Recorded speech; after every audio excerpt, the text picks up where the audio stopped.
పట్నం మొగుడు పల్లెటూరు పెళ్ళాం. చిన్నతనంలోనే తల్లిదండ్రులను పోగొట్టుకున్న కమలాకరుణ్ణి అతని అవ్వ పెంచి పెద్ద చేసింది. అతడికి చదువు సంధ్యలు బాగా అబ్బాయి. ఉద్యోగరీత్యా 4 ఏళ్లుగా పట్నంలోనే ఉంటున్నాడు. అవ్వకు పుట్టి పెరిగిన పల్లె వదలడం ఇష్టం లేక అక్కడే ఒంటరిగా ఉంటున్నది. అదే పల్లెలో దూరపు బంధువును పెళ్లాడిన కమలాకరుడి అక్క అవ్వ మంచి చెడ్డలు చూస్తుండేది. ఒకరోజు అవ్వకు ప్రాణాల మీదకు వచ్చినట్లుగా కబురు అందింది కమలాకరుడికి. ఆఖరి చూపు కూడా దక్కుతుందో లేదో అని దిగులు పడుతూ పల్లె చేరాడు అతను. అవ్వ ఊపిరి తీసుకోవడానికి కూడా ఎంతో కష్టపడుతున్నది.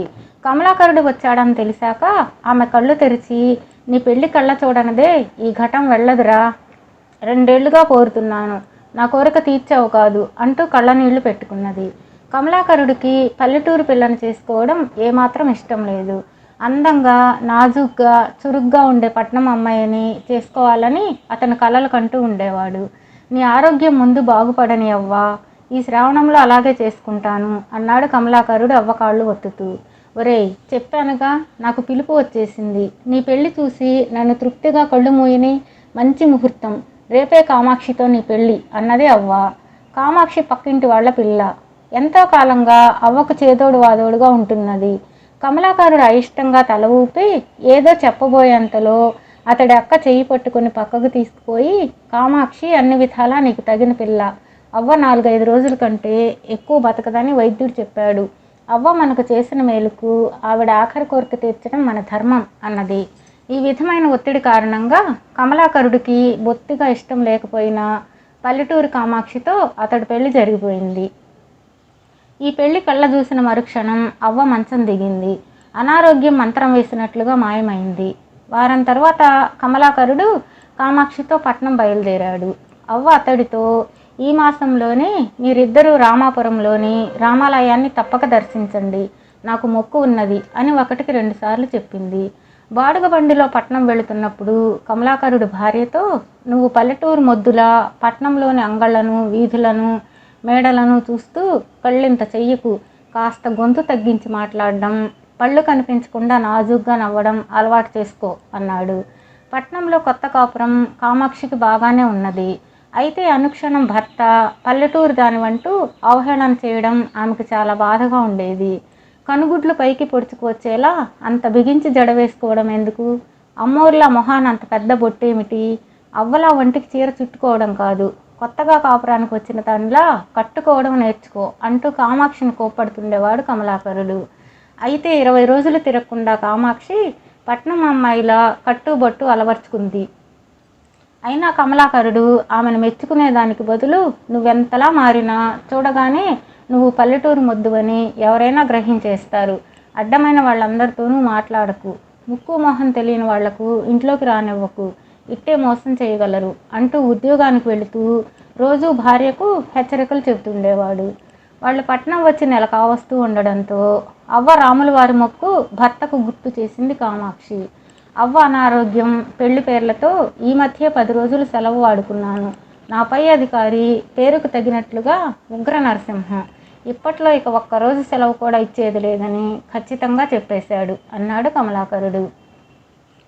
కామాక్షి క్షణం ఆలోచించి, మీ పై అధికారి పేరు ఉగ్ర నరసింహం అయితే వాళ్ళ ఇలవేల్పు నరసింహస్వామి అయి ఉంటాడు. మన మొక్కుబడి నరసింహస్వామిదేనని చిన్న అబద్ధం చెప్పి చూడండి అన్నది. ఆమె సలహా అద్భుతంగా పనిచేసింది. అందరి స్వాముల వంటి వాడు కాదు నరసింహస్వామి. ఆయన మొక్కులు చెల్లించడంలో ఏమాత్రం ఆలస్యం పనికిరాదు.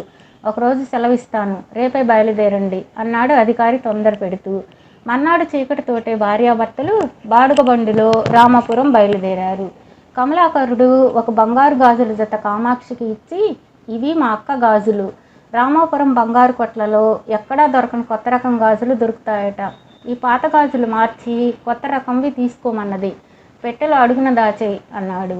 వాళ్ళు రామాపురం చేరేసరికి మధ్యాహ్నం అయింది. ఊరి మొదట్లో ధర్మసత్రం ఉన్నది. భార్యాభర్తలు బండి దిగారు. ఖాళీ గదులు లేవు అన్నాడు సత్రం ఉద్యోగి. ఇది విని కమలాకరుడు ఉస్సురుమన్నాడు.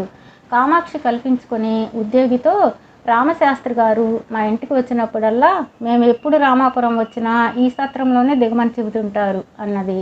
రామశాస్త్రి పేరు వినగానే ఉద్యోగి కలవరపడి, మరిచాను, ఇప్పుడే ఒక గది ఖాళీ అయింది అంటూ వాళ్లకు అప్పటికప్పుడు ఒక గది ఇచ్చాడు. రామశాస్త్రి ఎవరు అని అడిగాడు కమలాకరుడు కామాక్షిని. ఈ ధర్మసత్రం తండ్రి జ్ఞాపకార్థం క్రితం సంవత్సరం ఆయనే కట్టించాడు అన్నది కామాక్షి. ఆయన నీకెలా తెలుసు అంటూ ఆశ్చర్యపోయాడు కమలాకరుడు. లోపలికి వచ్చే ముందు గోడకు తాపడం చేసిన రాతి ఫలకం మీద అక్షరాలు చదివానులేండి అంటూ నవ్వేసింది కామాక్షి. ఆమె తెలివికి నివ్వెరపోయాడు కమలాకరుడు. వాళ్ళు గబగబా స్నానాలు చేసి గుడికి చేరుకునేసరికి అప్పుడే గుడి తలుపుకు తాళం వేస్తున్న పూజారి దర్శనం చేసుకోవడానికి ఇక సాయంత్రం రావాల్సిందే అన్నాడు. నాకు ఒక్కరోజే కదా సెలవు దొరికింది, ఇప్పుడేం చేయడం అన్నాడు ఆందోళనగా కమలాకరుడు. ఏం చేస్తాం, దైవ దర్శనం మనకు ప్రాప్తం లేదు. అవ్వ ఇచ్చిన కానుకలు లోపల పళ్ళెంలో వేయటం కుదరదు కనుక బయట హుండీలో వేస్తాను అన్నది కామాక్షి పూజారి వినేలా. ఆమెకు తెలుసు, హుండీలో వేసిన కానుకలు గుడికే చెందుతాయి, అదే పళ్ళెంలో వేస్తే పూజారికి దక్కుతాయి. కానుకల మాట చెవిన పడగానే పూజారి చప్పని గుడి తలుపులు తీస్తూ, పాపం దూరం నుంచి వచ్చినట్లుంది, వేగిరం దర్శనం చేసుకోండి అన్నాడు. దేవుడి దర్శనం తృప్తిగా చేసుకుని అవ్వ ఇచ్చిన చిన్న మూట పళ్ళెంలో వేసి భర్తతో బయటకు వచ్చింది కామాక్షి. నీ పుణ్యాన్ని అవ్వ ముక్కు తీరింది. ఇంతకు అవ్వ ఇచ్చిన కానుక ఏమిటి అని అడిగాడు కమలాకరుడు. దీపం ఒత్తులు, ఏవైతేనేం అవసరంలో ఆదుకున్నాయి కదా అన్నది కామాక్షి నవ్వుతూ. ఇద్దరూ పెద్ద వీధిలోకి వచ్చారు. అక్కడ పక్కనే ఉన్న 2 బంగారు కొట్లను కామాక్షికి చూపుతూ, కమలాకరుడు నువ్వు త్వరగా సత్రానికి వెళ్ళి బంగారు గాజులు తీసుకురా, ఈ లోపల నేను కొత్త రకం గాజులు ఏవైనా ఉన్నాయేమో చూస్తూ ఉంటాను అన్నాడు.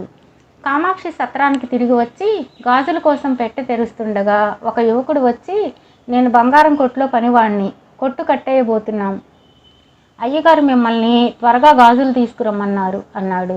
కామాక్షికి అనుమానం కలిగి, గాజులతో పాటు చంద్రహారం కూడా మారుస్తారేమో, అయ్యగారిని అడిగావా అన్నది.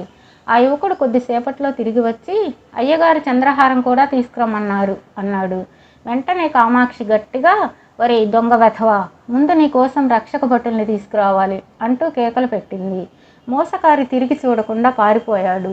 వీధిలో తన భర్త తనను సత్రానికి వెళ్ళి గాజులు తీసుకురమ్మనడం విని వాడు వచ్చి ఉంటాడని కామాక్షి గ్రహించింది. తర్వాత జరిగింది విన్న కమలాకరుడు ఆమె తెలివితేటల్ని ఎంతగానో మెచ్చుకున్నాడు.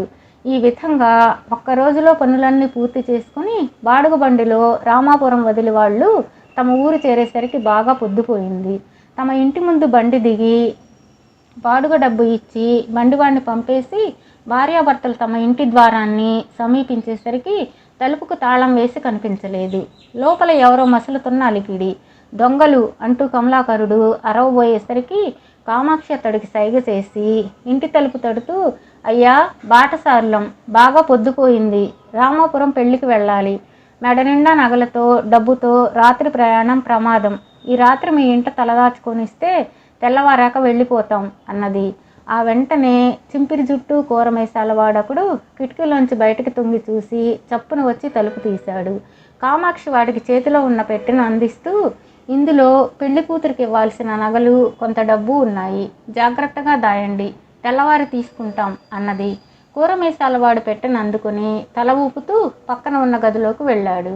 వెంటనే కామాక్షి ఆ గది తలుపు మూసి బయట గుళ్ళెం పెట్టి కమలాకరుడితో, మనం దొంగలను అరిస్తే వీడప్పటికి వరకు మూటగట్టుకున్న వస్తువులతో దొడ్డిదారిన పారిపోయేవాడు, ఇరుగు పొరుగు వాళ్లను నిద్రలేపితే కోపం కొద్దీ వీణ్ణి తలా ఒక తన్ను తన్ని చంపేస్తారు, గ్రామ తలారి వాడిని పిలుచుకురండి, ఈ వెధవను పెడరెక్కలు విరిచికట్టి గ్రామాధికారికి అప్పగిస్తాడు అన్నది.